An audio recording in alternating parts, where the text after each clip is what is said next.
Hello and welcome to the first interview conducted by the Rebel Secular Student Society. I'm Drew Pruit, president of the Secular Student Society, and our first guests are the cast of the Skeptic's Guide to the Universe podcast.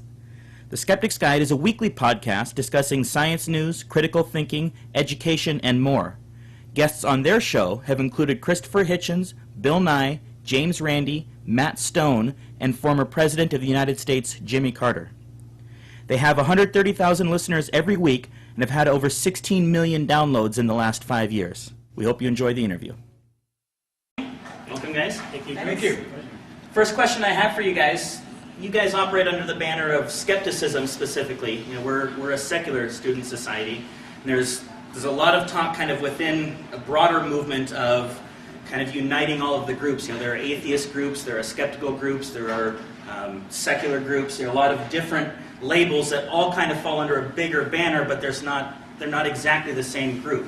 You know, we're only a year old, but you guys have been doing this for 5 years at the podcast, and then longer with Skeptic and with the New England Skeptical Society. Yeah. What do you guys think are the advantages of kind of uniting those different groups, or is it better to have them separate? I think it's better to keep them separate. Specialization for me is the big thing. Is why we would want to keep them separate and not unite them. Yeah, I think right now we have a hybrid where there's lots of individual groups that can define themselves and their scope and their interests, and that's great. But they're loosely affiliated. You know, like at the Amazing meeting, you're going to see people who are atheists, secularists, humanists, and skeptics. You know, some with more of a science, focus, some more of a humanist focus. It's all good. So I don't think it's really viable to try to organize the full range of the rationalist movements under one top-down cohesive movement. It's never going to work. It never has worked. It wouldn't take place either. Yeah, there's no way to do it. You need to have herding cats. individualization. Yeah. Just never going to get us all in the same room. I mean, in essence, like Steve was saying, like our organization, we focus on education, science education, critical thinking education, and we do a pretty good job at it. We enjoy doing it. But do we want to talk about more of the religious end of things? We just don't go there because you actually, in our circumstance, we feel like we have the opportunity to pull people in. So, like for example, if we were talking a lot more about like the atheist movement, a lot of our listeners would just flat out just stop listening. So I think it is good for, like Steve and everyone was saying, just keep them separate, but cross the streams when appropriate. Like TAM, perfect example of us crossing the streams. Okay. Well, we do, at the university at UNLV, we do a lot of, science education. We do a lot of promoting other speakers that come onto campus with various things. And one of the things that we love about your podcast is you guys talk about things that kind of have real day-to-day value to the listeners. Things that people within the movement or people outside of the movement or in the community as a whole can learn and actually utilize. It's not just, let's get together and pat each other on the back and have a good time hanging out. So when we're at the Secular Student Society on campus trying to say, what can we do that will actually make a difference in the lives of those that are out there?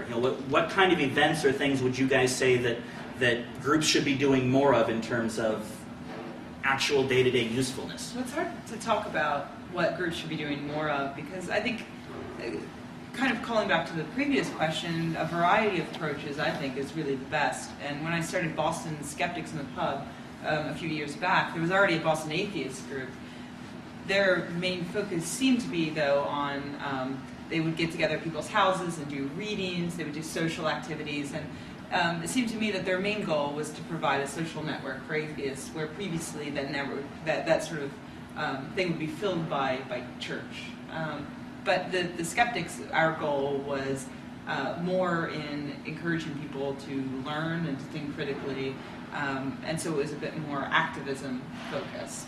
And I find that in general, that tends to be a big difference between atheist groups and skeptic groups, is that atheist groups tend to focus on the answer they've come to, which is fine, and skeptics focus on getting to the answers in general, which is also fine. And then you do have your atheists and more often I think your humanist groups that do activism that focus on political issues that affect atheists, things like that. Personally, I've already established my own community of friends to develop that social aspect that some atheists, I think, and free thinkers feel that they may be missing. So I have that already. So the head nodding, sort of choir preaching, isn't really of that much interest to me. I'm much more interested in campaigning for atheist rights and things like that.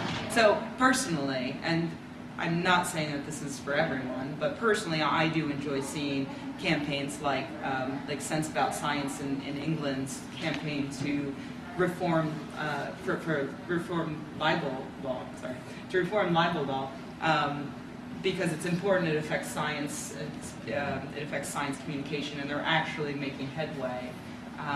Or, for instance, a campaign to look in the religious end of things, the campaign to stop the Pope from coming to visit England on the taxpayer's dime.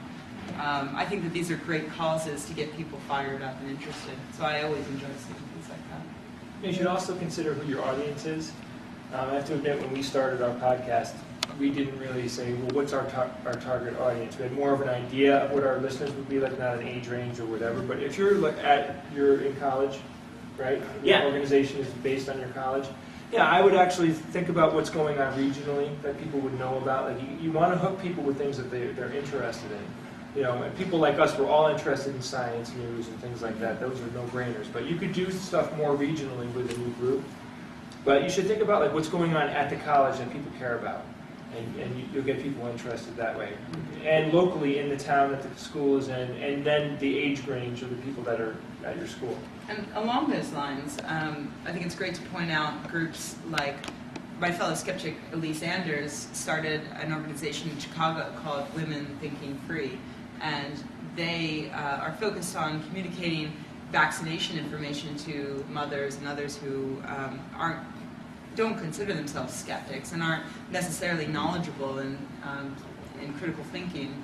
And they don't tell them about skeptics. They don't talk about the skeptical community because it's not important.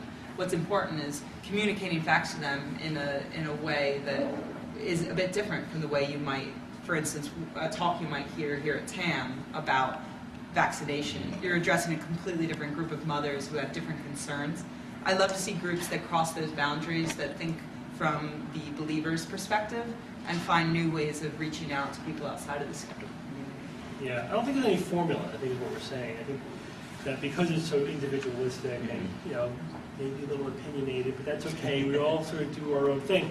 I think my experience has been that the groups that are the most successful are the ones that are experimenting. They're finding new ways to do things. It's like, well, that's a great idea, that whatever it is, whether it's like the 1023 campaign, trying to, let's show the world how stupid homeopathy is. Great, that's something that no one else is doing.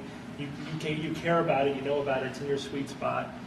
You know, we're at a point where experimentation is good, you know, letting 1,000, you know, flowers bloom is good.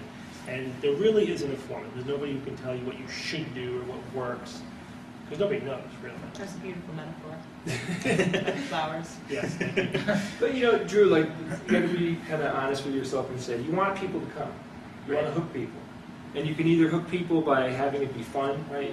You know, like that's why Skeptics in the Pub is great because it's a social event. People have something they might have, you know, commonality. They might think the same or feel the same.